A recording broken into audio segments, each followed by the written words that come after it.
Church marks 160 years anniversary in Igbo land. NDLEH inaugurates 3 drug rehabilitation centers in the country this year. On the foreign scene, polls open in first round of legislative elections in France. And in sports, Enugu state government urges youths to put the state on the global map.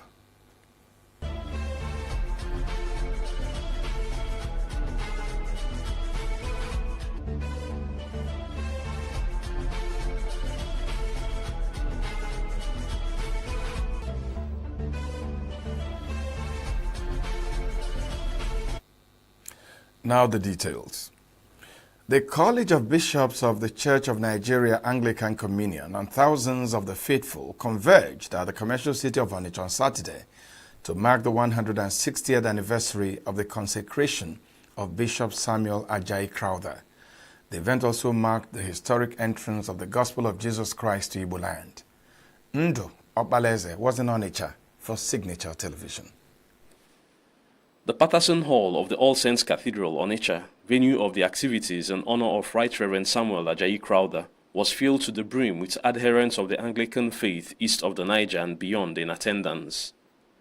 The Obi of Onitsha, Igwe Alfred Achebe, whose longtime predecessor, Obi Akenzua, received the missionaries and provided them with land for establishing the church, led his cabinet chiefs to the ceremony. The event was also graced by the former governor of Anambra State and Labour Party presidential flag bearer in the 2023 polls, Peter Obi. In his presentation, one of the resource persons on the occasion, Dr. Kana Ayowa Diallo, who is a researcher and historian, took the large audience on a voyage of history. He narrated the checkered life of Ajayi Crowther as a freed slave, artisan, and eventually one of the greatest missionaries that ever lived with documented exploits, despite the obstacles to evangelism at that time.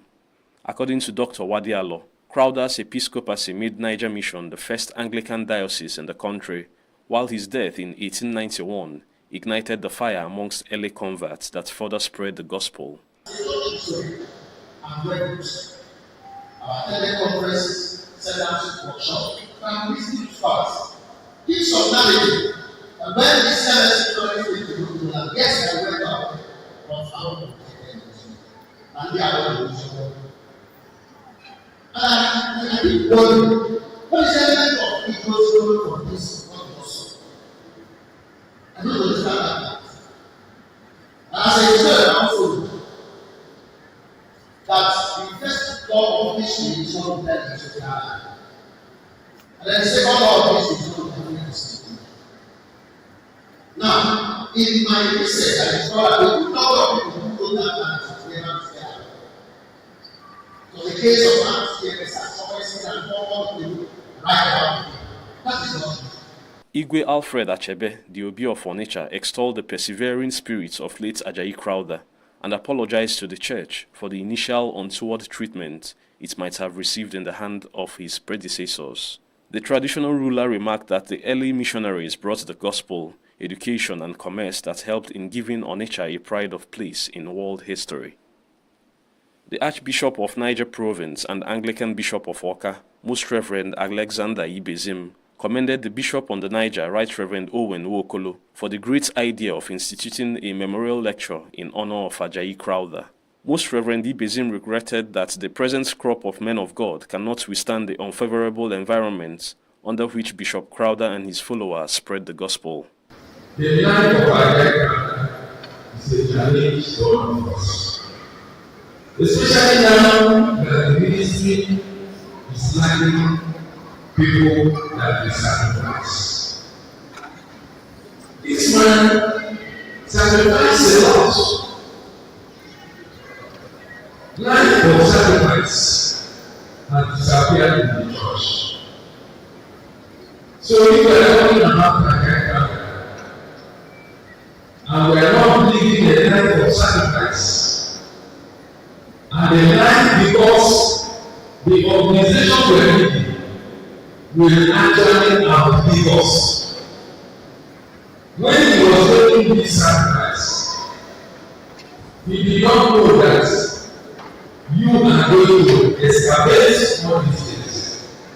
The former bishop on the Niger, Right Reverend Ken Okeke, remarked that the life of Crowther is a challenge to the present missionaries and priests, pointing out that Christian virtues must continue to be inculcated. In his tribute, Bishop David Onoha observed that documenting the history of early missionaries will encourage the Church to take the message of Christ to all corners of the world, whether the climate is favorable or not. Governor Francis Nweforo of Ebonyi State says the state government is doing everything possible to ensure that all interstate boundary disputes affecting communities in the state were permanently resolved.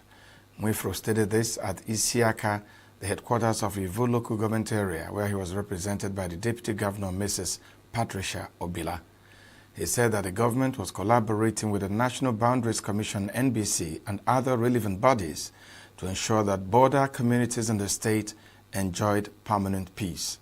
He regretted that some communities in Ivo had been embroiled in boundary disputes with their neighboring communities in Abia State and expressed optimism that all the boundary-related disputes in the state would soon be a thing of the past. The governor thanked the youths for being very peaceful and not engaging in fighting with their neighbors, while thanking the people of the area for being peaceful during the nomination of APC candidates for the upcoming council polls. Nweforo reaffirmed his administration's commitment to deepening good governance at the grassroots and emphasized that the importance of credible and democratic elections in selecting leaders at all levels was very important. Governor Alex Otti of Abia State has commiserated with the families of the two policemen who were killed by suspected hoodlums at Opobo Road in Aba on Friday. Speaking with newsmen shortly after visiting the bereaved families, as well as the wounded policemen in their hospital beds, Otti described the incident as unfortunate. He vowed to smoke out the perpetrators of the heinous crime and expressed dismay that the attack took place a few weeks after 5 soldiers were shot and killed in Obikabia, junction of the same state. The governor said that the state government would change its strategy in dealing with the issue and would not let the incident go away without identifying and bringing all those who were directly or remotely involved to book. He assured the people that his administration remained focused on rebuilding the state and would not succumb to any form of blackmail.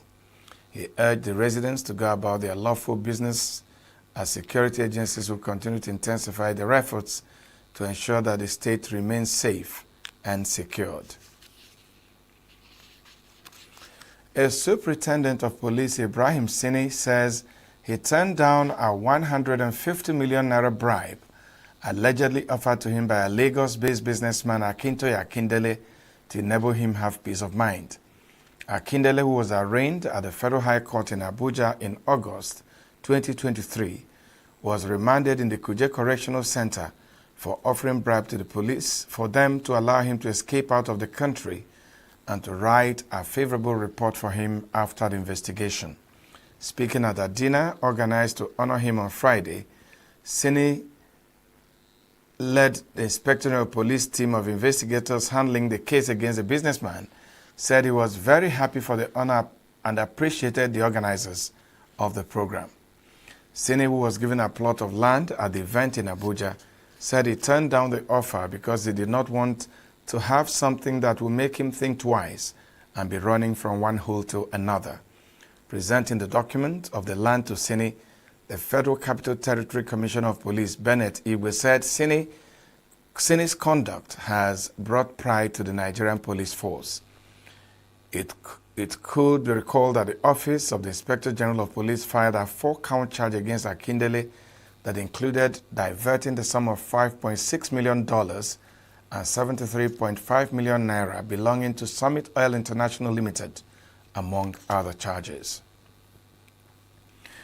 The Commissioner of Police in charge of the Federal Capital Territory, Bennett Igwe, has ordered a clampdown on vehicles plying roads in the territory without number plates. The police public relations officer in the FCT, Josephine Ade, made this known in a statement in Abuja on Sunday. Ade stated that the police command in the FCT had observed with serious concern the manner in which motorists drive around the territory with single or no number plates, while car dealers drive such vehicles beyond the stipulated time of between 6 a.m. and 6 p.m. She stated that several recorded cases of armed robbery, popularly known as one chance, are mostly associated with vehicles with single or no number plates, which has made the populace to question the effectiveness of the police in addressing the menace. The statement warned that defaulters will henceforth be made to face the full wrath of the law, assuring the commitment of the command to ensure the safety of residents. The Federal Capital Territory Administration, FCTA, has engaged the Nigerian Building and Roads Research Institute to carry out integrity tests on some buildings located at Guzape district in Abuja. The director of the Department of Development Control in the FCTA, Mukhtar Galadima, made this known in an interview with the News Agency of Nigeria in Abuja. Galadima explained that the move became necessary after a developer, Nicholas Okachuku, demolished a semi-detached duplex built located in an estate at plot 456 Guzape over structural defects. He said that the department had sealed the premises and engaged NBRRI to investigate the demolished building, including 2 other duplexes and construction on plots 454 and 458 by the same developer. The federal government has inaugurated the construction of 250 housing units in Ekpan community, Uwe local government area of Delta State. The Minister of Housing and Urban Development, Ahmed Dangiwa, performed the groundbreaking ceremony on Saturday in Ekpan community. Dangiwa said that the housing projects were under the Renewed Hope Cities and Estates program of the Federal Ministry of Housing and Urban Development. He said the program was launched in February by President Bola Tinubu to provide access to affordable housing for Nigerians in order to stimulate inclusive growth, lift 100 million Nigerians out of poverty, and build a $1 trillion economy. He said that the project was being funded from the 50 billion naira 2023 supplementary budget approved for the ministry to ensure sustainability, quality, and geographic spread. Dangiwa said that the 250 units comprise 50 units of one-bedroom semi-detached bungalows, 150 units of two-bedroom semi-detached bungalows, and 50 units of three-bedroom semi-detached bungalows. In his address of welcome, Governor Sheriff Oborowori of Delta State was represented by his deputy Mande Onyeme, thanked the federal government for the partnership, saying the project would assist in tackling the housing deficit in the state.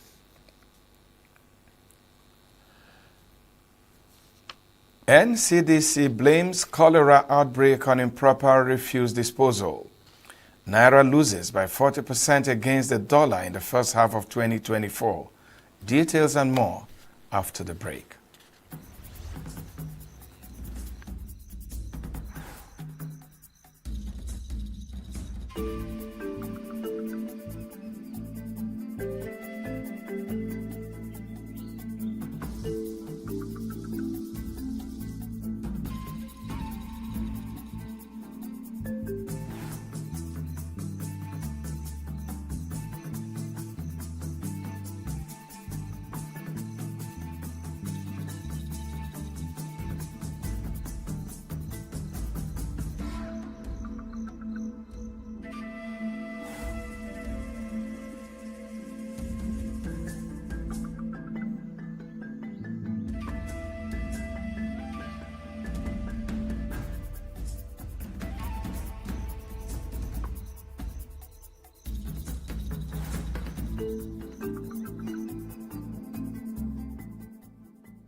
The Public Complaints Commission, PCC, says it will start enforcement of compliance with corporate social responsibility CCR obligations by private companies in Anambra State.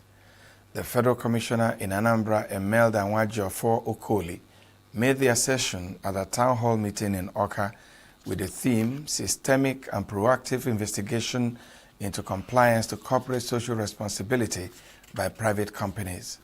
Nwajiofo Okoli said the Commission had received many complaints from residents and communities on environmental degradation, air and noise pollution, administrative injustice, and maladministration. She noted that many of the complaints would have been avoided if the companies complied with the CSR obligations to their host communities.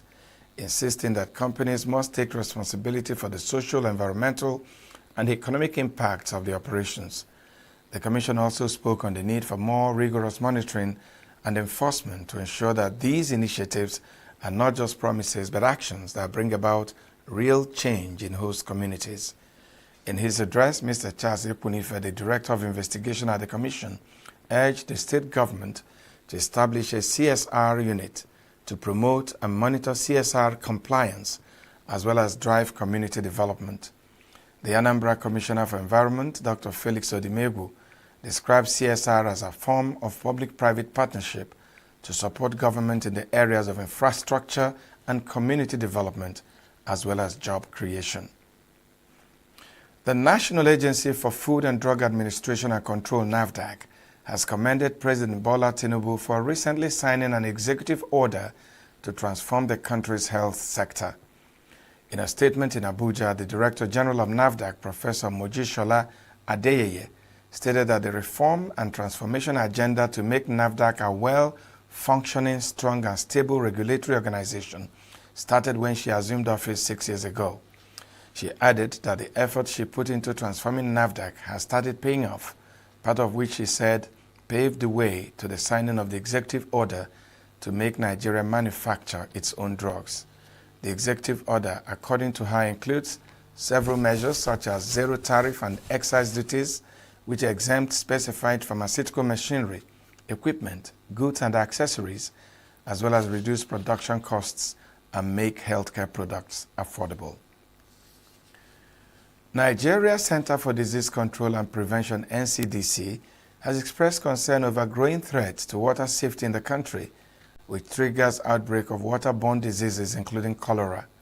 The Director General, Dr. Jide Idris, who expressed worry in an interview in Abuja on Sunday, emphasized that improper refuse disposal and open defecation are endangering the quality of water resources used for drinking and for personal use. The center announced an outbreak of cholera, a severe diarrheal illness caused by the bacterium Vibrio cholera, which has spread to more than 30 states of the Federation. Idris urged Nigerians to adopt safe sanitation practices and called on state governments to enforce stricter waste management regulations, saying that unsafe practices led to contamination of water bodies. The center reported that as of June 24, 2024, there were 1,528 suspected cholera cases, 65 confirmed cases, and 53 deaths across 107 local government areas in 31 states, reflecting a case fatality rate of 3.5% since the beginning of the year. The most affected states include Bayelsa, Zamfara, Abia, Cross River, Bauchi, Delta, Katsina, Imo, Nasarawa, and Lagos. The National Drug Law Enforcement Agency, NDLEA, is to inaugurate 3 new model rehabilitation centers before the end of this year. The Director of Media and Advocacy of the agency, Femi Babafemi, said this in an interview with the News Agency of Nigeria in Abuja on Sunday. Babafemi said that the agency was no longer scratching the surface, but getting right to the root of the problems associated with drug abuse and illicit trafficking. He said that there was hardly any community in Nigeria that does not have problem of substance abuse, saying that awareness and advocacy would help in curbing the menace to the barest minimum. This, according to him, informed the launch of the War Against Drug Abuse WADA to mobilize everybody, including families, faith-based organizations, community, all strata of the society, and to get them involved in the campaign.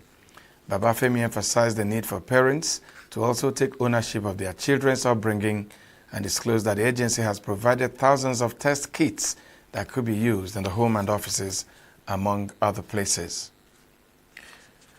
The Turkish embassy in Nigeria has denied reports of visa ban on Nigerian passport holders, which have raised concern among Nigerians.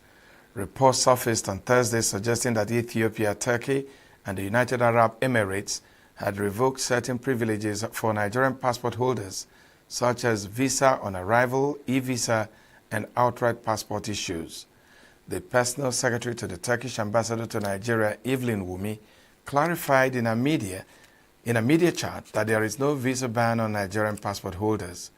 Wumi said if there will be any update regarding rules and procedures of the policies and practices of any country, such updates are officially notified to the respective foreign ministries and the statements or announcements issued by the embassies.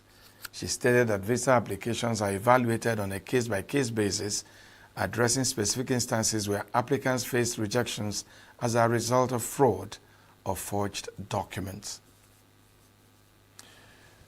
The Naira depreciated by over 40% in the half quarter of 2024 at the foreign exchange market.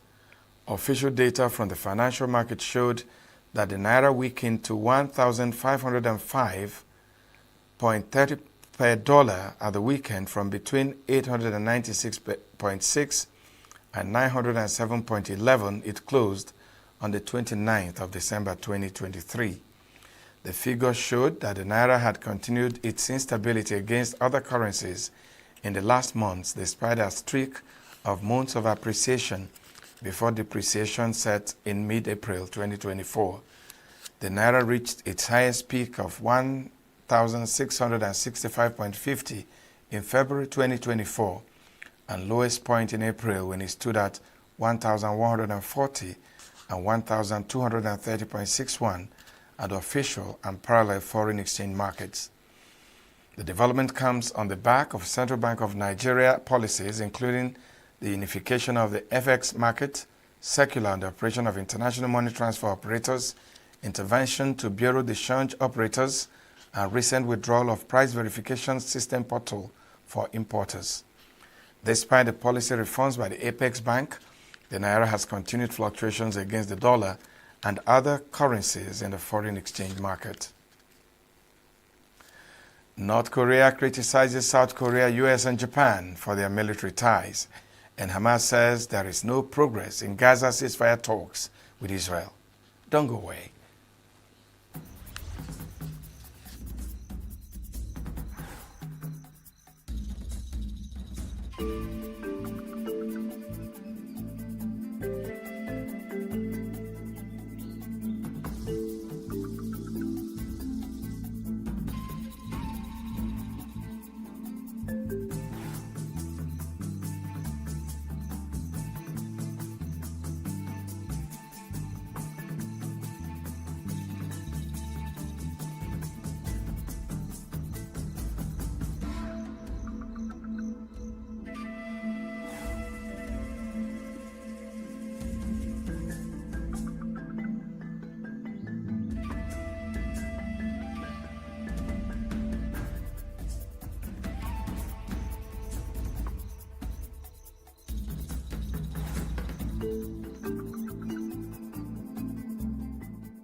The spirit of international cooperation was on display when some foreign countries closed ranks to see the successful launch of China's Change 6 lunar probe.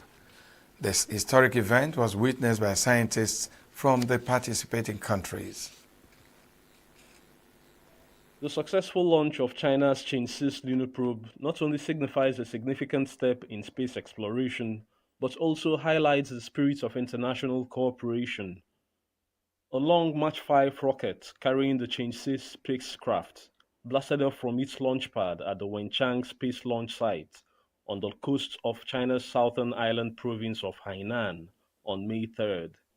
The probe, carrying payloads from France, the European Space Agency, Italy, and Pakistan, saw scientists from these countries witnessing the historic event. Among the observers, Stas Barabash, program head at the Swedish Institute of Space Physics, expressed his excitement. Definitely it's probably one of the most exciting launch I've ever seen in my life. Pierre Melin, principal investigator, also expressed confidence in the mission. Oh yeah, I'm pretty sure it will be all right, yes. Atihola Mayini, director of the United Nations Office for Outer Space Affairs, drew a cultural parallel. You know, in India, when you get married and it rains, it's considered a blessing from the heavens. So hopefully this was also a blessing for Chinese 6. Christian Fichtinger, executive director of the International Astronautical Federation, shared his enthusiasm for the mission, emphasizing its significance. I'm excited. And it's a great mission to bring back this empress. Despite concerns about the weather, James Carpenter, acting head of the European Space Agency Lunar Science Office, expressed his confidence in the mission. I'm interested to see whether, despite the weather, we're going to go ahead anyway. I think we're going to go ahead.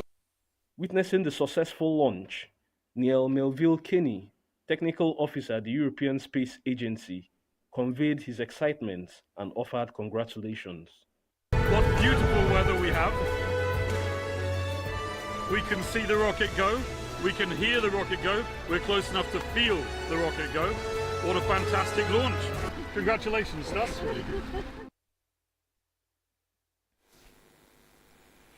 Britain's Prime Minister Rishi Sunak on Sunday called the UK the most successful multi-faith, multi-ethnic democracy while discussing racist comments directed at him. Sunak was referring to comments broadcast by Channel 4 News by a man named as Andrew Parker, a supporter of Nigel Farage's right-wing Reform UK party, calling Sunak a British racial slur for people of South Asian descent. Look, I think anyone who comes into politics is ready to accept a degree of criticism, right? That comes with the territory, and that's fine. But in this instance, what was said was deeply inappropriate and racist, and I did it deliberately. I hated doing it, but I thought it was important to say it, to call out what it was, and that's why I did what I did. And I think the vast majority of these people in our country rightly believe that it's not the colour of your skin or your background or your gender that defines who you are. The fact that I'm the first British Asian Prime Minister, as you said at the beginning of the segment, is a wonderful thing, but also it's wonderful that it wasn't a big deal. And that's what's so special about our country. I don't think my story would be possible anywhere else, but we can't let the views of a minority run license like that, and I wanted to call them out, not just for me and my family, but for everyone who's experienced racism like that. They were absolutely wrong, and they deserve to be called out, and that's why I said what I said. And we are the most successful multi-faith, multi-ethnic democracy anywhere in the world. That should be a sense of give us a source of enormous strength and pride for our country, and that's why views like this are so damaging and so wrong. They belong to a minority of people, and they deserve to be called out for what they are, and that's what I did. Nigel Farage has just described these comments as inappropriate. They're not inappropriate. They were vile and racist and wrong, but he's only said that they're inappropriate. The person who made them has only apologised to the Reform Party for the impact it's had on them. There's a very clear difference there. There's no contrition or remorse or acceptance of what's happened. Nigel Farage initially said he was dismayed by the language used when the comments were first broadcast on Thursday. But on Friday, he suggested, without providing evidence, that Parker was an actor involved in a political setup to undermine reform during the election. Channel 4 News said its reporters did not know Parker before they met him as a reform volunteer. North Korea has criticized a joint military exercise by South Korea, Japan, and the United States held this month, saying such drills show the relationship among the three countries has developed into the Asian version of NATO. The three countries on Thursday began large-scale joint military drills called Freedom Edge, involving Navy destroyers, fighter jets, and the nuclear-powered U.S. aircraft carrier Theodore Roosevelt, aimed at boosting defenses against missiles, submarines, and air strikes. The exercise was devised at the three-way summit at Camp David last year to strengthen military cooperation amid tensions on the Korean Peninsula stemming from North Korea's weapons testing. North Korea's foreign ministry said in a statement on Sunday that the country will not ignore the strengthening of a military bloc led by the U.S. and its allies and will protect regional peace with an aggressive and overwhelming response. French voters headed for polls on Sunday in the first round of a snap legislative election.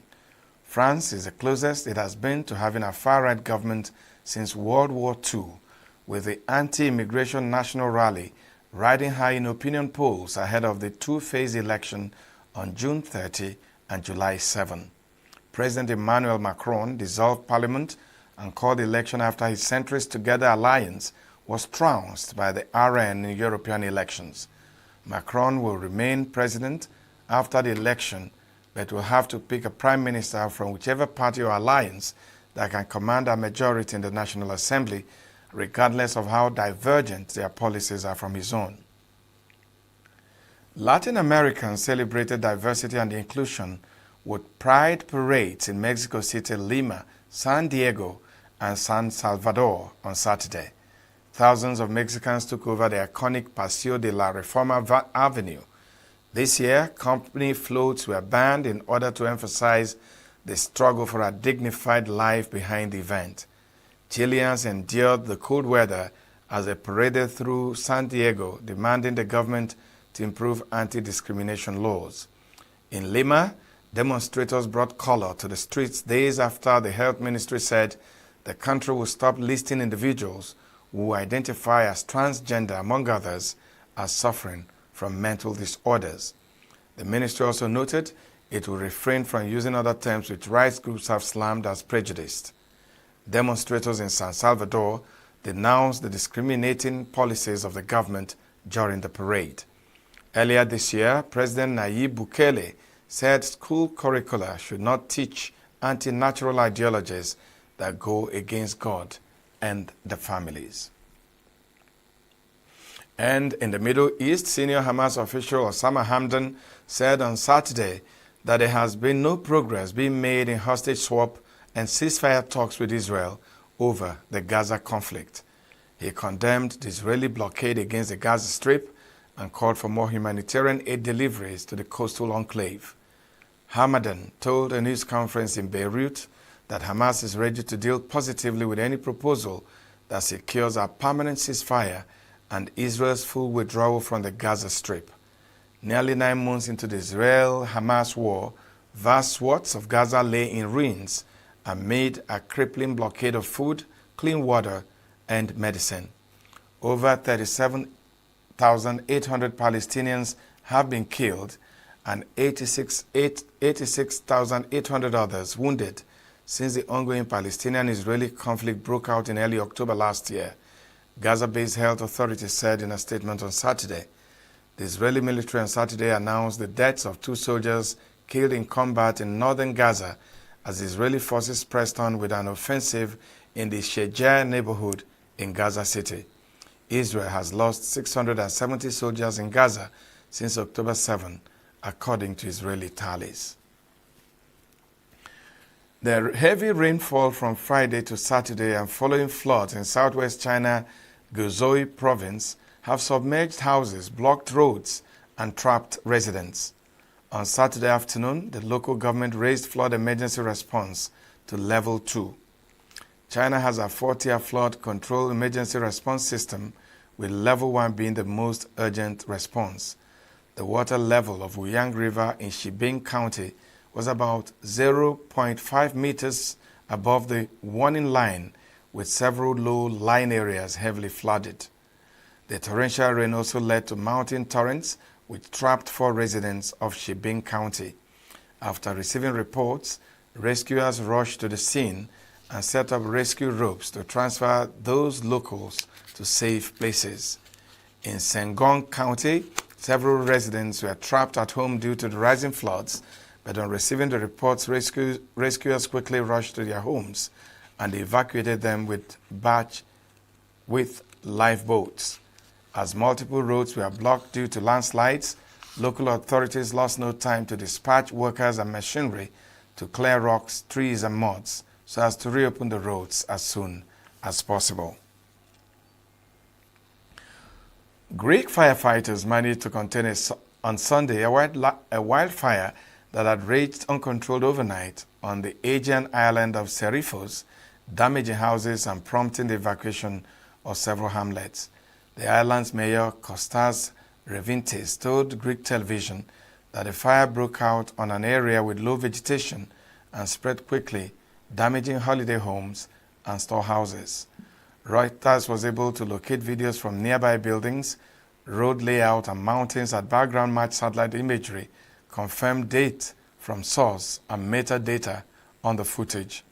Wildfires are common in the Mediterranean country, but have become more devastating in recent years as summers have become hotter, drier, and windier, which scientists link to the effects of climate change. Back home, the Enugu state government says it is committed to repositioning the state as a premier sports hub in Nigeria and the African continent. The State Commissioner for Youth and Sports Development, Lloyd Ekweremadu, stated this at the weekend during activities held in the state to mark this year's International Olympic Day held at Nnamdi Azikiwe Stadium. Ekweremadu admonished the youth to actively participate in various sporting programs that would prepare them to win laurels in future Olympics.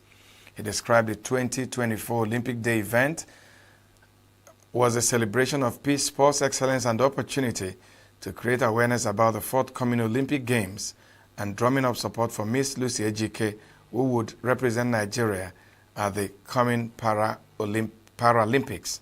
The commissioner would describe sports as a huge business, equally charge the younger generation to consider sports as a veritable avenue to put the state and Nigeria on the global map for good reasons. He announced the recent approval of the State Executive Council for the revamping of various recreation parks across Enugu City, with each park having sports facilities such as 5-a-side pitches, basketball courts, and tennis courts to allow more people to exercise and explore their talents. Lautaro Martinez struck twice in the second half to help Argentina's second string beat Peru 2-0 at the Copa America on Saturday and finished top of Group A, knocking Peru out of the tournament. Argentina had already qualified for the quarterfinals before the match in Miami, with wins over Canada and Chile, the other two teams in the group. The qualification allowed the defending champions to rest key players, including captain Lionel Messi, but despite making 9 changes to their starting lineup, Argentina were largely untroubled by their opponents. Martinez finished off a flowing move in the 47th minute, cooling chipping the ball over Peru keeper Pedro Galiz, and repeated the trick in the 86th minute, chipping Galiz again for his second goal after some sloppy defending by Peru. Argentina had a gilt-edged chance to extend their lead when they were awarded a penalty for handball in the 72nd minute, but Leandro Paredes smashed his spot kick off the post. They will be joined in the knockout rounds by group runners-up Canada, who qualified for the last 8 after holding Chile to a 0-0 draw in the other group match. France and Belgium trained at their respective team bases on Sunday one day before playing each other in the Euro 2024 round of 16. By this stage of the European Championships, favorites France and contenders Belgium would have wanted to be well into their stride and hitting their straps as they enter the knockout stages. Instead, the neighbors go spluttering into the last 16 and into a head-on collision in Dusseldorf on Monday after both failed to finish top of their first-round group. France's much vaunted attack is suffering from a crisis of confidence, and coach Didier Deschamps, usually a steady hand guiding the squad, looks unsure of what his next move would be. Belgium will have had some motivation sucked out of their cause following an astonishingly hostile reaction from their own supporters after they limped into the next stage of the tournament in Germany. Despite Wednesday's draw with Ukraine assuring them progress, they were subjected to loud barraging from their fans and have since closed the ranks. Captain Kevin De Bruyne did not take kindly to the abuse, and his attitude and demeanor will set the tone for the rest of the Belgian side as they look to leave behind them the lame performances from the group stages. Romelu Lukaku needs to find his scoring touch after a number of missed opportunities in the tournament, as his record 85 goals for Belgium does not include any from Euro 2024, and overall he has a poor scoring record at major tournaments. That's the news hour. I'm Vin Martin Obiora Ilo. Thanks for watching.